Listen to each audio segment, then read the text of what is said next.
రెండో విడత పంచాయతీ ఎన్నికల్లో కూడా కాంగ్రెస్ సత్తా చాటింది. రెండో దశలో 2297 స్థానాలను కాంగ్రెస్ మద్దతుదారులు కైవసం చేసుకున్నారు. బీజేపీ కార్యనిర్వాహక అధ్యక్షుడిగా నితిన్ నబీన్ నియమితులయ్యారు. ఈ ఎంపిక పార్టీలోని నేతలను ఆశ్చర్యపరుస్తున్నట్టు తెలుస్తోంది.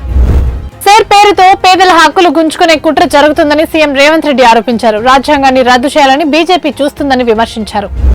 ధాన్యం కొనుగోళ్ల కోటా పెంచాలంటూ కేంద్రానికి రాష్ట్ర ప్రభుత్వం లేఖ రాసింది. 80 లక్షల టన్నులకు అనుమతి ఇవ్వాలని కేంద్రాన్ని కోరింది.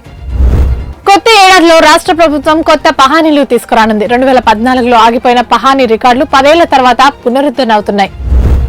సింగూరు ఖాళీపై సర్కార్ ప్రత్యామ్నాయ మార్గాల వైపు చూస్తుంది. సింగూరు నీళ్లను ఇతర ప్రాజెక్టుల కింద పంటలకు మళ్లించి ఖాళీ చేయాలని నిర్ణయం తీసుకుంది. ఢిల్లీలోని రామ్లీలా మైదానంలో కాంగ్రెస్ ధర్నా నిర్వహించింది. సత్యం, అహింస మార్గంలో వెళ్తామని ధర్నాలో పాల్గొన్న పార్టీ సీనియర్ నేతలు వ్యాఖ్యలు చేశారు.